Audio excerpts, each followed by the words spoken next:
Why I buried my dog. I buried my dog last month, I think. There was so little left of him, and his once golden rich coat was so faded and sallow that this empty, sickly canine corpse hardly seemed to be the same cheerful, energetic good boy who had run after the neighborhood cars so quickly, who retrieved that red squishy ball so playfully, and who had served so loyally as a companion in the park when I needed to display his inherent cuteness to act as my chick magnet. Loki, I called him, simply because his pointy little ears evoked the classic helmet of the Marvel incarnation, and he always seemed to have a knowing grin fitting of the god of mischief.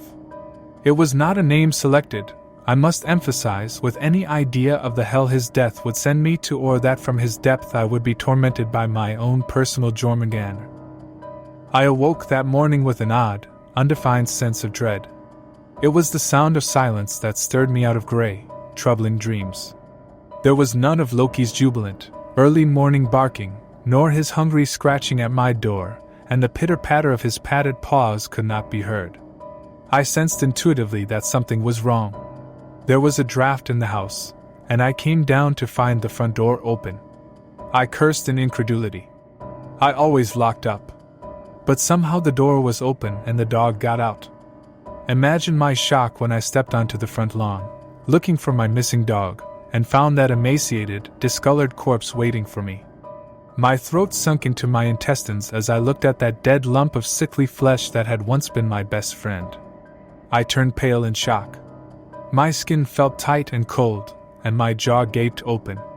I didn't even notice I was standing barefoot in his last shit. I was not only shocked, but puzzled as well. The boy hadn't been sick. There was no visible injury. How had it happened? What killed him? My cousin Ivor is a veterinarian. I was saddened by my dog's death, and perturbed by the mystery of it. A rational mind might tell me there was nothing supernatural or uncannily strange about it. An undetected brain tumor, or maybe he ate something he shouldn't have. Ivor empathized and offered an autopsy to assuage my curiosity, if nothing else. Using a shovel, albeit gently, to pick up my friend and put him in a black garbage bag, felt so inglorious and disrespectful. Driving to my cousin's clinic, I felt that no explanation would be sufficient. No combination of words and condolences would replace the gap in my life and the hole in my heart. The autopsy took a couple of hours. Ivor told me the results would take a few weeks and looked perturbed by what he had seen already. I didn't ask him any questions, and he handed me my best friend in a small, unmarked box. I buried him in the backyard and resigned myself to a life without Loki. People grieve differently, and I suppose we react differently to different kinds of deaths. When my mother killed herself, I lost all appetite, and the food I forced down my throat tasted of ashes. Yet, in the days and weeks following Loki's passing, I found I was struck by a strange, insatiable hunger. I naturally assumed this was a coping mechanism, and wondered if I would return to normal, if I ever was, when I got the results of the autopsy. Closure is such an odd, human concept, and I wonder if any of us ever truly find it. Not in this life. The strange thing was, as much as I ate, I couldn't seem to fully fill my belly, and I hungered still. My friends were shocked and concerned by my weight loss. They knew about my dog and would also assume I was growing thin out of grief. I didn't puzzle their minds and perturb them by my strange, nightmarish fancy that it wasn't just my mouth that demanded sustenance. That I had 1,000 appetites within me, all calling out for more, more, more. Something that could never be satisfied or even questioned. I started to eat things I never had before. I always found escargot disgusting, but now I was scarfing down plate after plate of snails, craving them in the middle of the night. Part of me even wanted to try them raw. I couldn't even taste the slimy squishiness. There was no pleasure in eating anymore. I just knew I had to have it. I actually lost weight. I spent my days inside with the curtains closed. I avoided the sun and often let the phone ring and ring until my friends left messages I deleted without listening. Sleep was slow in coming and filled with unsettling dreams I forgot by the time I fully regained consciousness. Sometimes I was awakened by nothing less than the rumbling of my own empty stomach, demanding that I go to the kitchen for a bowl of cottage cheese, week-old pizza from the freezer, that bruised apple that looked a day from spoiling. Or yes, more of those awful snails. It didn't matter. Nothing tasted like anything and nothing could fulfill me. My bowel movements were prolonged and painful. I would instantly flush, because I didn't want to know if there was blood in my stool. My skin was pale and pasty. There were black rings under my eyes and I didn't recognize the face in the mirror looking back. I think I was falling apart. I didn't want to go to a doctor. Nothing they could tell me would be any comfort, and there was no cure for whatever this was. There was something new in me, but what I initially thought of as a gape in my life didn't feel accurate. It had been filled, unmistakably, with something. The thought, a question as unanswerable as the hunger, kept me up at night. Had I caught it from Loki? Was it death? Was it something worse? In this life, there are questions we don't really want answered. I got mine last night, and I don't know if I will ever sleep again. I woke in pain, a terrible pain I had never felt before and could not define. I sat up and found blood on the sheets. A dripping red stain, but no wound. To my horror, I realized it was coming out of the back of me. I gasped for air as the foulness of the situation I still didn't understand, not at all, washed over me. There was so much blood, I felt weak and drained. I don't know if I had anything left in me for tears, so I just howled for how unfair, how painful, how senseless it all was. My dry, self-pitying sobs were broken only by the ringing of my phone by my bedside. It was Ivor, of course, pretty much the only number I would answer these days. He normally wouldn't call at such a godless hour, but he knew I was suffering, just waiting for an answer. If he knew that I was not only waiting to hear the results of my dog's autopsy but afflicted with something indescribable myself, he would have spoken with more alarm and caution. If I knew what he had to tell me, I would not have picked up the phone. I know it's late, my cousin said tiredly, but I got the results. He paused with anticipation. Would you prefer I call back tomorrow and talk about it then? No.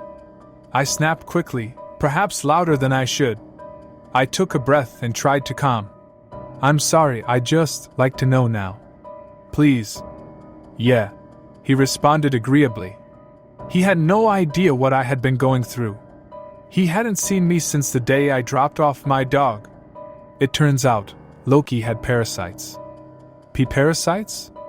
I swallowed as that ugly word rolled over my tongue and let it settle. You taken any trips to Indonesia recently? He asked with a more than intellectual curiosity. Indonesia? The question baffled and annoyed me. What was he on about? Tinea pedoha. He announced. Indonesian tapeworm. I knew it was worms, but I had to send away to find out this deadly variety. Very rare. Almost extinct in the wild. He sounded unsettled. Apparently it's typically found only in the intestines of orangutans. Orangutans? I repeatedly dryly, rubbing the bridge of my nose. Nearly extinct. God knows how it got in your dog. So it's I caught my breath as I tried to gather my thoughts. It's bad, right?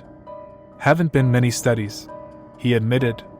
But it does appear to be the kind of thing that drains the host. Spreads from the intestine to parts unknown. Reproduces internally, latches onto the digestive system, growing and growing while the body eats and shrinks and weakens. They even get into the brain, adjust the behavior so that the host eats what they want. Stays until there's nothing left but a dry, empty husk.